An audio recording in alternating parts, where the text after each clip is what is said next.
Good morning, everybody. It is 9 a.m. Thanks for tuning into our live stream of Daybreak Plus on WGRZ Plus. And we're beginning with some breaking news about a crash on Ridge Road. This is a live look right now at the ramp to the 219 South in West Seneca. The scene is starting to clear up a little bit right now, but we're told the right lane is closed there. We don't know the extent of any injuries or what caused this crash. We'll be trying to get some information from police about it, but give yourself a little extra time if you're around the 219 and Ridge Road in West Seneca.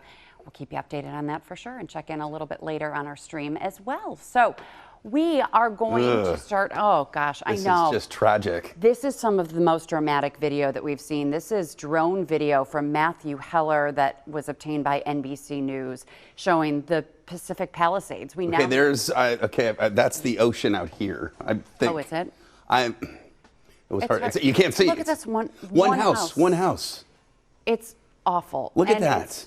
So many acres. It's about the size of Manhattan that has burned, to put it into perspective. So, Melissa, being a former California resident, this is eerily reminiscent of the famous Oakland Hills fire, which is in the Bay Area, where you had an offshore. There it is. There's the PCH. Oh my gosh, is that Gladstone's famous restaurant?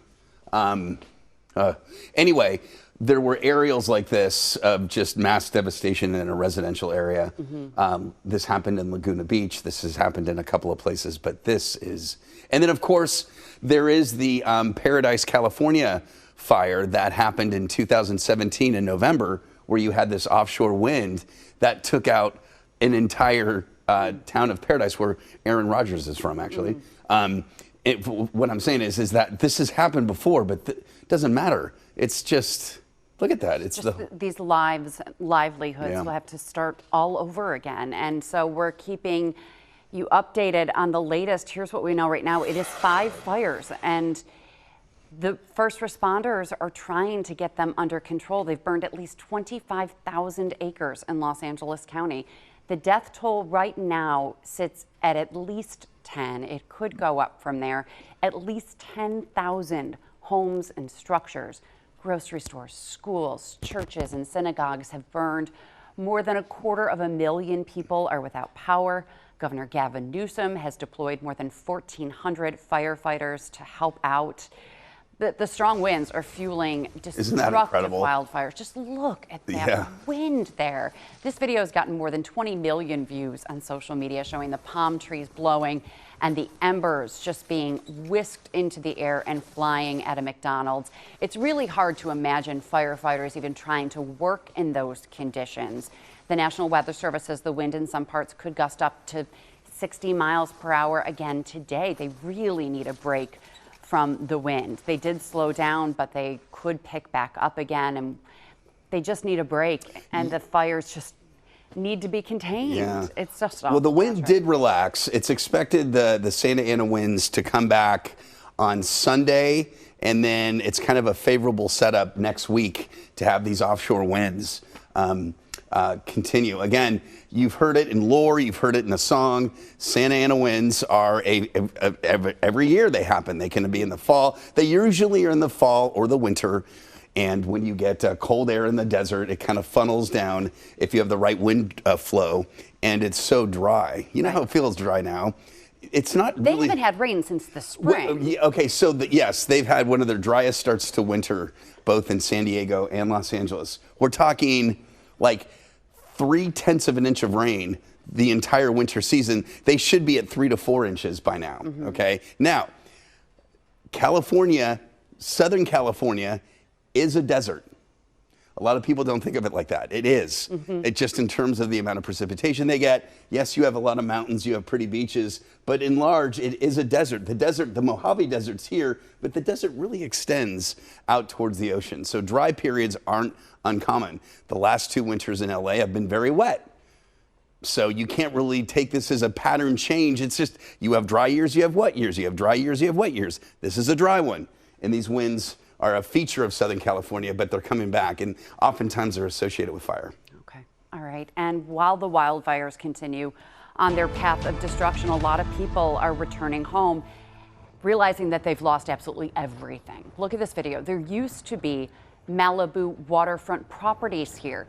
Nothing but rubble and ash are now in the place where their homes used to be. And some families barely had time to escape and choose what they wanted to take with them. NBC's Gotti Schwartz has the story.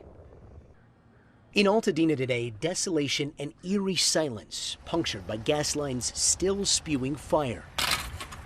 In the destruction, there was a search for anything with meaning. This is everything you own. Everything. And then, you know, now we're just trying to find something. I mean, I don't care, like my kids found a teacup, half a teacup, broke. She was thrilled. You know, I mean, what else can we get, man? It's gone, bro. As the flames descended at 4 in the morning, Rupert Garcia tried to fight back. This tree caught on fire.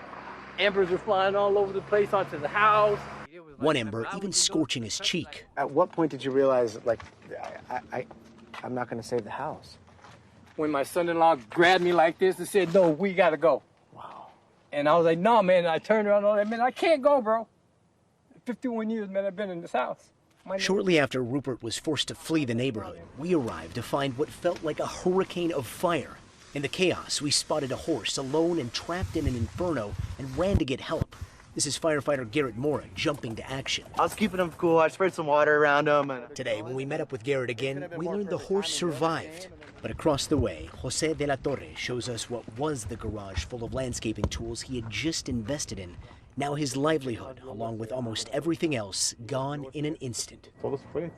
So often we hear they escaped only with the clothes on their back. I didn't get anything. This is it. Look at my shoes. See? These are my house slippers. Tonight, that is the shared and terrible reality. You work hard for your American dream. For so many in a community who came face to face with these flames. Gotti Schwartz, NBC News, Altadena, California. So many people think it's just the celebrities that lost their homes. These are average Americans, and it's just so devastating. Yeah, those are two very different economic, you know, or land value, property value areas, but it's just the same. It doesn't matter. I mean, Altadena, Pasadena, Santa Palisades, it's, you know, a home is a home. It just takes your breath away, and it's you know, our thoughts and prayers are going out to everyone in California, and there are ways that you can help too. We'll talk about that in a moment, but first, according to AccuWeather, how bad are the damages? Well, the fires are expected to cost between $135 billion and $150 billion in damage. And President Biden says for the next 6 months, the federal government will cover 100% of the disaster response costs. He also plans to ask Congress for more funding to help out. And Western New Yorkers are trying to pitch in as they can. We spoke with a worker for the Red Cross who's flying out to LA this morning to help with recovery efforts there. She's the first of many in Western New York who will be heading out there, and our Daybreak's Natalie Foss spoke with her earlier this morning. Take a listen. I will be coordinating the volunteers on the ground to help our efforts, but we're going to be mainly focused on sheltering, making sure that people, especially, you know, those who have evacuated, have a place to stay that's safe, that they have support, and that they're not going through this by themselves. We also do some other response resources, and we're working with local partners as well to make sure that everyone's getting a comprehensive recovery and is safe. Part of me is... Yeah, I mean, 10,000 homes and buildings have burned down. Now think, okay, 8,000 of them are homes. How many families are living in those homes? Where are all of these people going to go? Where are the kids going to go to school when their schools burn down? I mean, just the incredible effort that the Red Cross workers and other volunteers will put in to try to shelter these people and guide them in this time of unknown. They don't know what to do, and so workers are going to help them, but it's just awful. There's really nothing that I can say about it. I've never experienced anything like this. And no, and where do they go? And then you hear this insurance stuff, these policies that are non-existent anymore, these fire insurance policies. So that means you lose your house and then you have no financial backing to build again. So. And the wildfires in LA will have an impact on Wild Card Weekend, like anyone really is thinking about football in LA right now. But the Rams were supposed to host the Vikings at SoFi Stadium, but the league is now moving the game in the interest of public safety, they say. And this is a picture showing smoke from a wildfire near the Rams practice facility. Yes, I heard. I mean, you can't practice with that kind of air quality. And then you know, I was thinking, okay, well, I don't know if the stadium itself is in harm's way, but then I'm thinking, wait a minute. And this is the reason why, is all the resources that are going to go to security of getting the game to go on are going to be pulled from areas where they're really needed. Right. So it just makes more sense. And by the way, Phoenix is like 4 hours away. Right, they're moving the game to Phoenix, to where the Cardinals play. So, you know, at least fans can go there if they can get there to go to the game there. But will they use SoFi as a place to house people, as a stage? I've heard the Rose Bowl is considered being used, which is in Pasadena. SoFi is closer to the airport, if you know LA. Yeah, it's a good point. I mean, that could be a logical place. And the fires are definitely something that we will continue to follow throughout the days and weeks to come. And for more information on how you can help families impacted, you can visit our website, WGRZ.com. We know Western New Yorkers always want to give. Giving financially is the easiest way right now, but you need to do it safely too and make sure your money is going to legitimate places like the Red Cross. And so we've got all of that information on our website. Okay, moving on Switching now. gears. Yes, let's talk about the Bills, shall we? Wild Card Weekend is finally here. It feels like we've been waiting for it for so long, right? Since the Bills have locked in a playoff seat. So all of Bills Mafia is super excited. The Bills will be hosting the Broncos at Highmark Stadium at 1 o'clock on Sunday. And it's been a while since the Bills have had to play a meaningful game, but that doesn't mean the team has let its foot off the gas at all. In fact, the social media department is getting Bills Mafia ready with a new hype video. Let's show it to you right now. I always knew I'd come back home. It was inevitable. A lot has changed since I first came here 8 years ago. The plan was always to build something special from the ground up. And I always knew we'd be where we are today.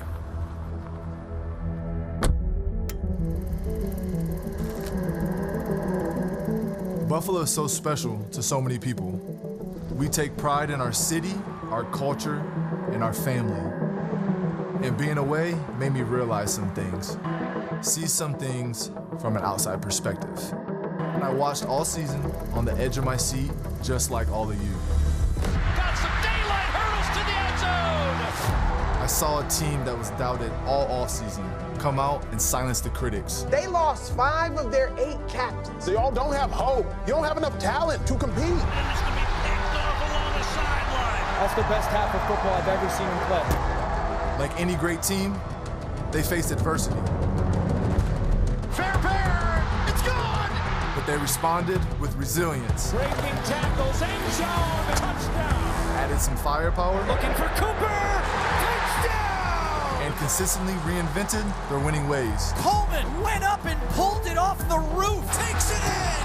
A pick six. Bombs away for Tyler Bass. Then came that defining moment. And there he goes. Inside the 10, the 5. Oh, the play of the year in the NFL. In 17, proved why he's the MVP. Pitched it back to Allen, who's going to go to the goal line and get in! This time of year is made for teams like this. The playoffs mean everything because we play for something bigger than us. The team and the fans are one. For this city, Bills Mafia, and our home.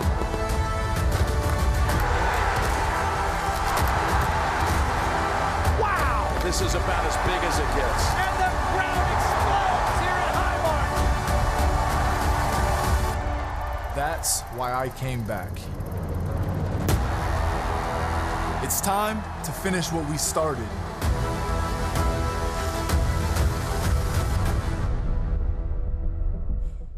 Okay, there's one thing I can't believe they didn't include in that video. What? Do you remember the interception he made against New England 2 years ago?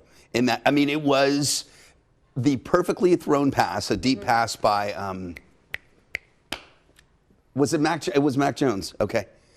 I think it was Mac Jones. Okay. Anyway, Micah Hyde came out of nowhere across the field and did this acrobatic. It wasn't like a pass, an interception that came right to him. It was the most beautiful play you've ever seen. Hopefully we'll see something like that from him again on But Sunday, I know, right? but it was just, it's like, that's what I think about with him. And to think that he was a part of the rebuild from the beginning. Him and Poyer coming in 2017 as, you know, free agents when McDermott got here. So he's kind of a part of the process. So when he says finish something that we started, he really helped to start it. Yes, so him, Deion Dawkins, and High, you know, all of those that have been around so long. And that video really did give me chills. It just, you feel so connected to this team and want it so badly, not just for the players, but for the city as a whole. I mean, Buffalo fans have just been through so much, and so it's our time, right? Feels that way. Yeah, it's our time after this game in Baltimore and Kansas. You know, it's like it's going to be a very challenging Going time. into this season, no one thought that this would be our season. Who thought that we'd be 13-4? That's why you don't trust people who make predictions. No. I'm just saying that's what I do for a living. But nobody predicted them to not only make the playoffs, but to win their division. And, you know. And as we've been reporting, multiple teams want to interview offensive coordinator Joe Brady to be their head coach, because Joe's clearly doing some good things with the offense. But he says he's only focused on Denver right now. And Deion Dawkins confirms what Brady is saying. Dawkins also credits Brady, though, for his inclusive approach to playoff game planning. He coaches and teaches us in different ways, where it's almost like meetings are in his pockets, but we're all there. And it's honestly like one of the coolest things, bro. It is the coolest things, because I honestly wish that a lot of teachers, like middle school, elementary, high school, I wish that a lot of teachers can learn from it, because he makes learning fun. His players want to play for him. He's a coach that you're gonna want to do the right thing for, because he does the right thing for you, right? Like, I don't want to go too deep in it, because I don't want to give nothing away, but how could I say it?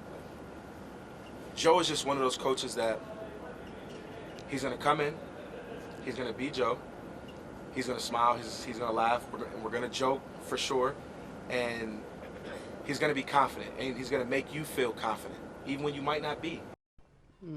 Is there anything we can do, like disconnect his cell service or cut the power to his house so we can't do Zoom interviews? Right. Just make it impossible for him to interview. Right. So he can't leave. Or have everyone answer questions like Josh Allen did a couple days ago when he was like, no, Joe's awful. Maybe we can make up fake stories. Right. We'll do a wag the dog. Yeah. Something. All right. And so now we just have to wait. We have to wait till Sunday. And Patrick, you will be busy in your backyard as you're waiting for Sunday. You said this is a labor of love for you. Tell me about what we're looking at here. I don't know about for me, but for my son. Okay, so do any of you Western New Yorkers have a tradition or like to set up a backyard, or in Pete Gallivan's case, front yard, ice skating rinks? We have not had the proper winter weather in years recently to do it. You need sustained cold, and you don't want snow. So we set up our backyard rink. The water started going in yesterday. It's freezing up in a hurry. And the weather pattern into the entirety of January is perfect for this. So, and I bring it up, Melissa, only because the last couple of winters, we haven't had the kind of cold to get the ice that you need. So, how big is that, Patrick? Or how small? Because I'm looking at your trampoline. Okay. I'm like, you're definitely not doing a hockey game on there. It's not, yeah, it's maybe 10 yards. But you also said this was like your trial rink. Let's see how it works, and then maybe it can be bigger next year. A little bit of practice until we get the Okay, and then you better make sure the kids are out there every day actually using it, because it's going to be pretty frustrating if you do all this work and then they're like, yeah, I'm good. And I think about 3 kids at a time are going to fit on this thing. But anyway, again, I know some of our neighbors have them. Again, if you are thinking about setting up your rink, this is the time, because again, not a lot of snow. At least we haven't had recently. It's been cold. All right, circling back to the Bills, the game looks fine weather-wise. I do believe that for tailgaters, there could be some snow showers in the morning. maybe into the late morning coming off the lake. They won't last very long. The game weather looks just fine. Temperatures in the upper 20s, close to 30. For us today, increasing clouds. Tonight we're going to get, I said not a lot, we are going to get some snow. So maybe set up the rink. The weekend temperatures are going to moderate a little bit, but it does get cold next week. And there are signs that the following week could even be colder. Okay, so here we go. Tomorrow morning, some scattered snow showers around. Tomorrow afternoon, a lot of dry time, but still a couple of snow showers off the lake. And on Sunday, 31 degrees, mainly dry outside of a few of those flurries or snow showers mid-morning. All right, the clouds have rolled in. We are watching this system here that is bringing snow to areas pretty far to the south. All of Missouri getting snow, Arkansas getting snow, Tennessee, Kentucky. Let's see, this is Alabama, Mississippi, Georgia getting snow out there. It looks like just north of Atlanta. That's good. So here we go. We're watching the snow that's heading our way. It will be here tonight, probably after 8 or 9 o'clock. We will see an inch or two of snow and then maybe another half of an inch to an inch tomorrow in scattered snow showers. And that'll be the case for Saturday. Sunday looks drier. Here's a closer look at today. You can see the increasing clouds. There's the snow coming at us late this evening into tonight. Scattered snow showers tomorrow, kind of focused then across the ski country. Watch what happens on Sunday. There will be a little band of snow right here. See that? That kind of skirts by and could bring some snow showers mid to late morning, and then it'll be gone. In terms of snowfall amounts, again, not looking at much, 1 to 2 inches overnight tonight. Long range forecast looks like this. We're going to go with snow showers, lake effect snow showers again Monday and Tuesday, snow showers Wednesday and Thursday. Notice it's getting cold again, okay? High temperatures will only be in the 20s next week, especially Wednesday and Thursday. It just won't end. It's really not. And as I said, I use the word mother load because that may be the delivery of cold air we have, not next week, but these are long range charts, but it looks like it could get really cold. But finally, maybe in February. February, a big shift. It's got to get better. Yeah. Okay. Have you gotten rid of your Christmas tree yet? Did you have a real tree? Oh, yes. Oh. We had both. You have multiple trees. I had a real tree. My wife had a pink tree. A pink tree. Because, as you do. So we got rid of it. It's out of the house, but it's not thrown away. It's kind of just sitting on the patio. Okay, there's a place that you can bring it. I know. Kevin O'Neill went out this morning to Springville and showed us a herd of goats that can help get rid of your tree, and they'll enjoy it at the same time. Take a look at what Kevin showed us this morning. Back at Let's Goat Buffalo, do you still have your Christmas tree up? Well, we have goats standing by, ready to turn your tree into a snack. This is Jen Zeitler. How are you? Nice. Good morning. Good morning. Okay, so first of all, talk about your herd. So this is the herd from Let's Goat Buffalo. Most people are familiar with them going out and grazing invasive plants in places like parks and conservations and sometimes private properties as well. But today they're not grazing the invasives. They're taking care of another issue that we have, which is excess Christmas trees. So they're taking care of the trees that folks are done with this year, and really enjoying them as a delicious snack. And it's a great opportunity for them to get some extra nutrition through the winter as well. I will explain. There are 31 goats here. You know, it's a 5-acre farm. We're gathering here for lighting purposes and to get the best TV. Hi, how are you? We'll be right with you. I appreciate your patience in there. Nice guy, nice buck. And the terminology is simple, bucks and does. Yes, bucks and does. And kids, I know that kids, too. That's a famous one. Okay, the purpose of Let's Goat Buffalo, again, you do landscaping for the... Yep, that's environmentally sound, that's right. And your work with Open Farms, what's the relationship between... Our host farm is actually where we're standing right now. It's called Open Farms. And that's the home of the Let's Goat Buffalo herd. We are a care farm, which is simply a place where we harness cycles of nature through farming activities for people of all different backgrounds and abilities. So anybody can come and farm with us here. So we have co-farmers from employer groups. We have co-farmers from treatment facilities. We have co-farmers from schools. Yeah, and you have an interest in occupational therapy, obviously. It's where your that's my background. That's your passion. Yes. And so how can people use this farm in that involved with OT? The idea is that we're harnessing the natural rhythms of nature for meaningful activity. So something can be as simple as cleaning a stall for an animal that really needs fresh bedding. It could be just spending time kind of holding a chicken or getting some fresh air, digging into the soil in the garden. But all of these things are really healthy for the body and mind, and it's just another way for us to focus on our well-being. Okay, the address is coming if you want to drop off your tree. The website, Let's Goat Buffalo, will get you to the open farms information as well. It sure will, yep. And what's the address here? It's 7512 Genesee Road. We're right off the 219. You take that Genesee Road exit and take a left. There you go. Keep Christmas going for these guys and girls. And people have therapy dogs and therapy animals for a reason. And if you don't have one, but you just want a little therapy from goats, you can go there and get it. Very cool. Yeah, that's they can. She said, hold the therapy chicken. Sometimes animals like that can really be they can be helpful. For sure. Yeah. Okay, so this is Friday, of course, and on Fridays here on our Daybreak Plus stream, we let you ask us the questions, and sometimes we get some questions that we can't read on camera, but we've found a few. But we'll answer them anyway. Maybe. Okay, first viewer Anna Jamie wants to know, this one is regarding the LA fires for you, Patrick. How much rain would help the LA fires? Any rain. What's more important than rain would be a wind shift, meaning onshore winds, the wind from the ocean. It's got a lot more humidity.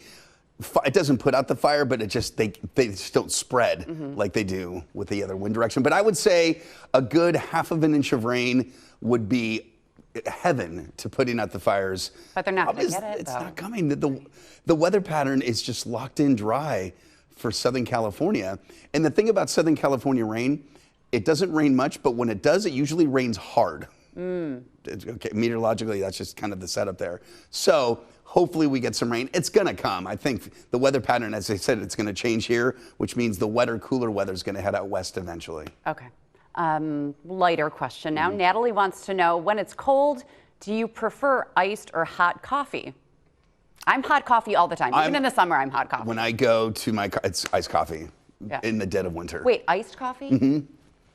Oh, yeah. You want everything cold, though. Dead of winter, you're like opening your windows, you're sleeping with windows open. Everything's kind of cold all the time. Food, the attitude towards me at home.